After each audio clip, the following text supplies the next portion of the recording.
Hi everyone, I'm Angela. Thank you for being here today. I'm so excited for this video because this is truly to help those of you that want to be in the fashion industry, or you're currently interviewing and you want to make sure that you have the right terms and you understand the terminology being used.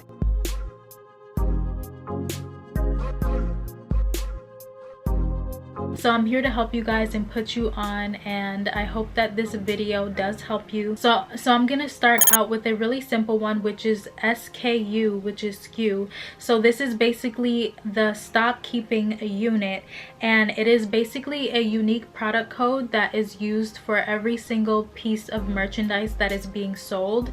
And this basically just shows that you understand inventory and sales data. So next, number 2 is lead time. So lead time is the time that it takes to produce and deliver an order, and this is important for production and deadline. So even as a buyer, you're gonna need to know this term as well. As a merchandiser, if you're in product development, this is a term that is used. So I want to give an example of what lead time is. So let's say that you're working with a company, a vendor, who has a 6-week lead time. This means that if you place your order today, you'll get your products in about a month and a half. And then let's now bring in net 30 and net 60. So sometimes vendors give you like a net 60 payment terms, meaning that you have 60 days after the invoice date to pay.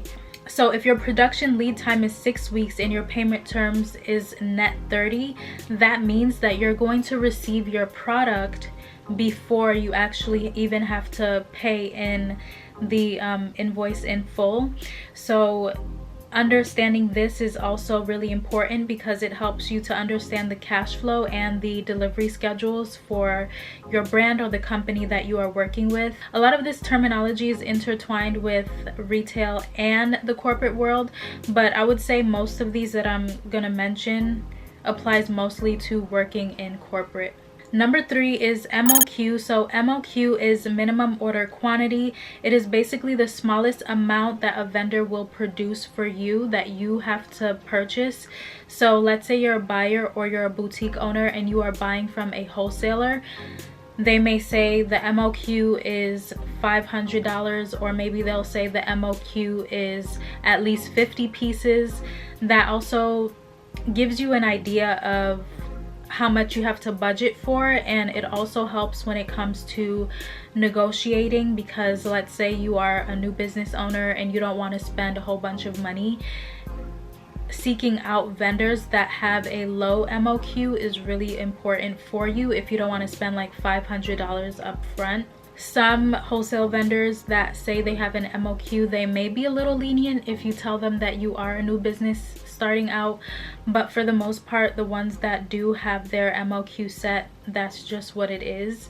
So it's best to seek out vendors that have a low MOQ or no MOQ, so that it's not overwhelming for you having to purchase so much products and you're just starting out.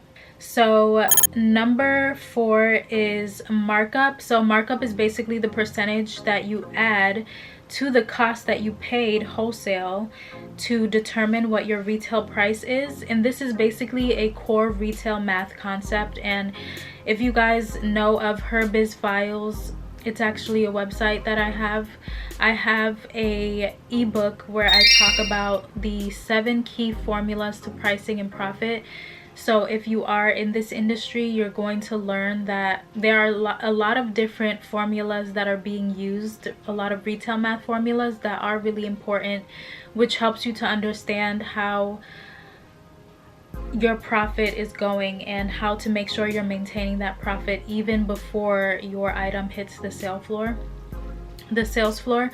So next is merchandising.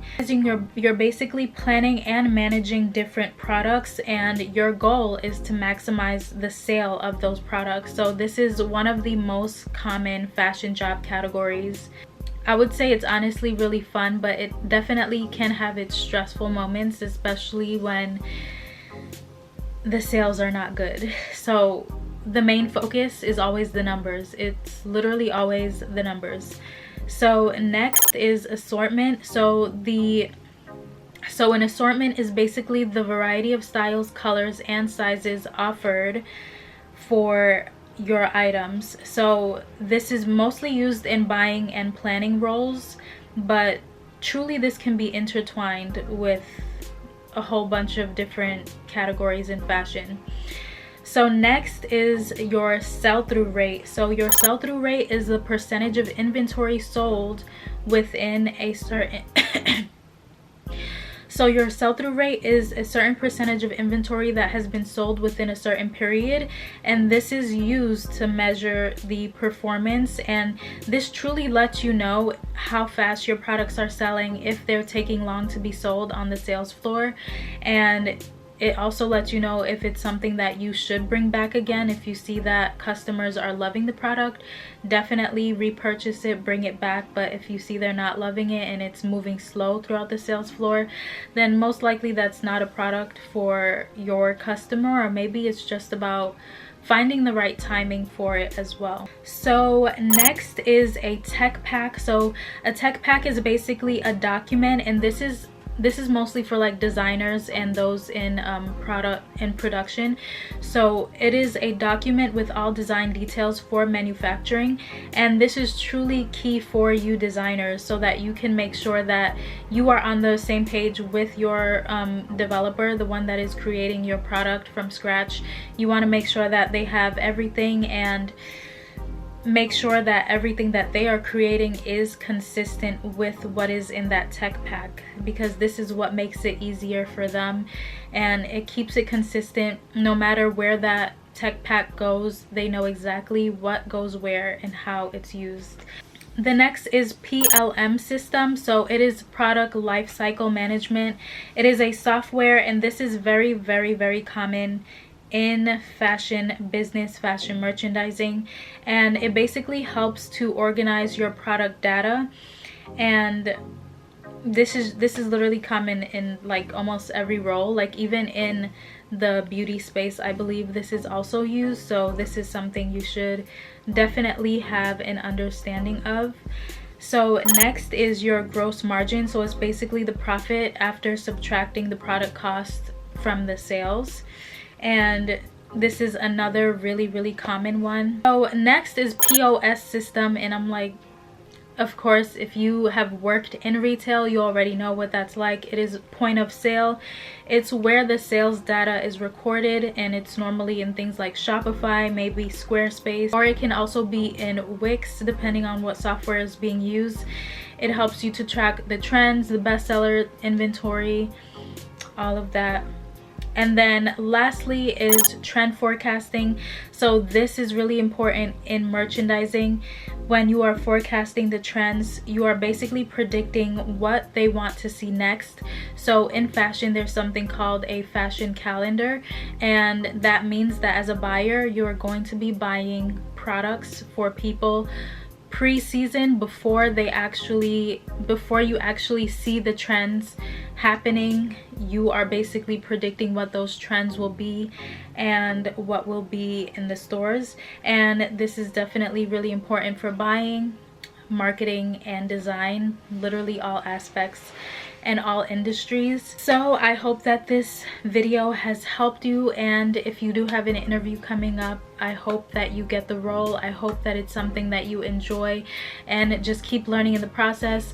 Or maybe you are a fashion student and you want to learn a little bit more, dive into some of these terms a little more, but there's still so much that you're having to relearn all the time. So definitely stay on top of it, because things are always changing. And also with your memory too, like with time, when you're not doing something consistently, it's so easy for you to forget these things. So I hope that you guys enjoyed this video, and if you did and you want to see more content from me, you could hit that subscribe button and hit the like button and leave a comment below. Give everyone else some tips, and let's help each other out, and hopefully I'll see you in another video.